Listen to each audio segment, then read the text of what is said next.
First of all, I am a very saddened citizen of this country today. I am here with the parents of the late Rex, a young man who didn't have to die. I have no words to express my grief and my sadness on your behalf. I have no idea what you're going through, but I know how tough it is as a parent myself to have to lose a child. I want to say that the reason I've decided to speak to you in the media is because of the obvious cat and mouse games that are being played by the police. You can imagine from 9 o'clock, this family has been here, ready for them to be able to undertake the postmortem process so that they can move this young hero from city mortuary to a place that is a bit more befitting in terms of what the family wants to see their son's last journey to look like. But can you imagine that for all those hours, we are waiting for a file to come from Central Police Station so that the postmortem process can begin? How can it take, even on the worst day in traffic, even on the worst day of traffic in Nairobi, there is no way it can take more than 4 hours to come from Central Police Station to city mortuary. I have called the OCPD myself. I have called the OCS of Central. I have called the DCIO officers, Bwana Njagi himself, who's supposed to be bringing that file. The last time I spoke to him over 2 hours ago, the guy told me he was at Upper Hill. Honestly speaking, even if you are walking backwards, it is not possible for you to take 2 hours from Upper Hill to here. And this is the frustration that we face as Kenyans. All this family wants is to be able to find out what killed Rex and then move him to a place that they feel is more deserving for him. All the people, everybody else is here. I have spoken to IPOA. The IPOA team is already here. The family pathologists are here. The government pathologist, Johnson Dodor, has been here since 9. It is very unfair what is happening in our country, and we want to condemn the police. I wish this IG KOOME would be somebody that we can deal with personally as Kenyans. I am telling you people, this country is not going to change by being nice to people. I can assure you. I can assure you that unless we take drastic action, this country is never going to change. You can see, you have shot somebody in the streets in cold blood, and yet we have to wait for you to bring a file so that we can move Rex from here. Even if it is adding insult to injury. I mean, this country where we have gotten, ladies and gentlemen, unless we as citizens take very drastic action, this country is never going to change. In fact, I am moved to propose, let us go and get the file ourselves. Let us see how difficult it is to move from here to Central Police Station. We go and bring the file ourselves. If they can't bring the file themselves, let's go and get the file ourselves. It is very unfortunate what is happening in this country. And therefore, I want to condemn the Kenya police. You cannot kill us, and then even processes to just allow us to bury our dead, you want to frustrate even those processes. So we want to give this notice now. Because for us as a political leadership, we have largely stayed out of this process. We want this movement to be led by the young people. They themselves know the country that they want. But I feel like government is taking these young people for a ride. And I want to say as SG of ODM, we are available for you, whatever help you want.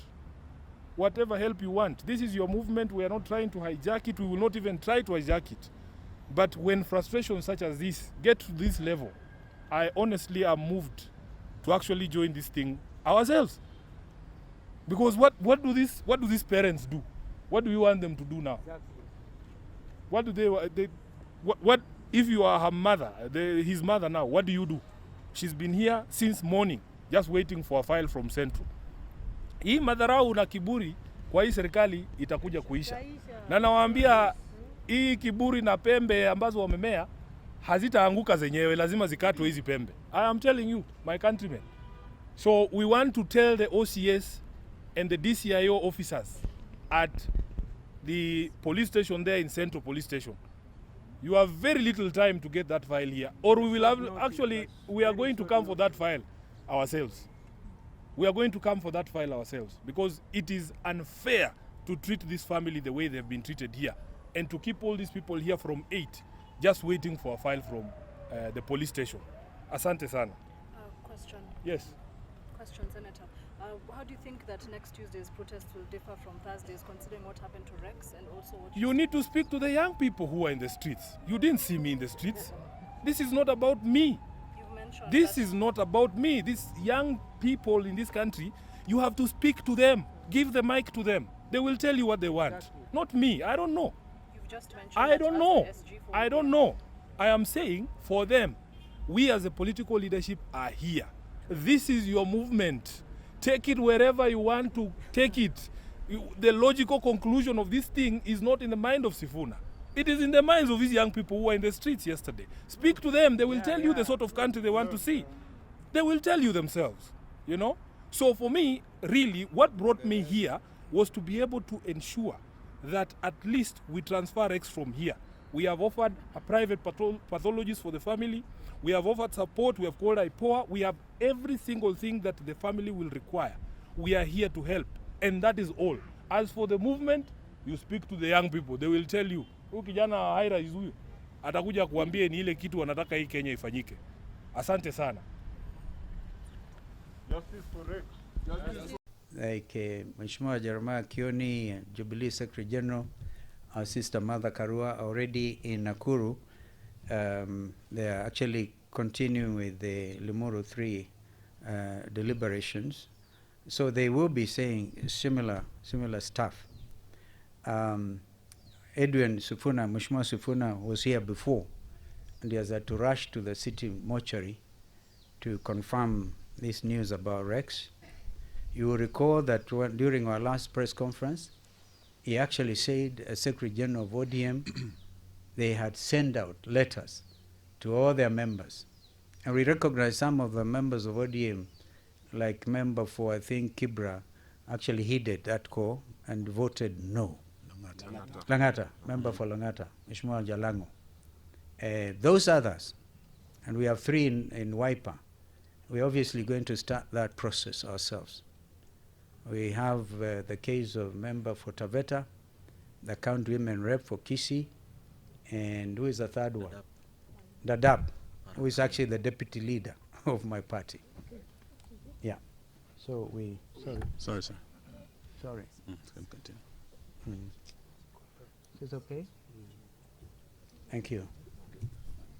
Speak to the young people who are in the streets. You didn't see me in the streets. This is not about me. You've mentioned This is not about me. These young people in this country, you have to speak to them. Give the mic to them. They will tell you what they want. Not me. I don't know. You've just mentioned I don't know. I don't know. I am saying for them, we as a political leadership are here. This is your movement. Take it wherever you want to take it. The logical conclusion of this thing is not in the mind of Sifuna. It is in the minds of these young people who were in the streets yesterday. Speak to them. They will tell you the sort of country they want to see. They will tell you themselves, you know. So for me, really, what brought me here was to be able to ensure that at least we transfer Rex from here. We have offered a private pathologist for the family. We have offered support. We have called IPOA. We have every single thing that the family will require. We are here to help. And that is all. As for the movement, you speak to the young people. They will tell you, huyu kijana haira is huyu. Atakuja kuambia ni ile kitu wanataka hii Kenya ifanyike. Asante sana.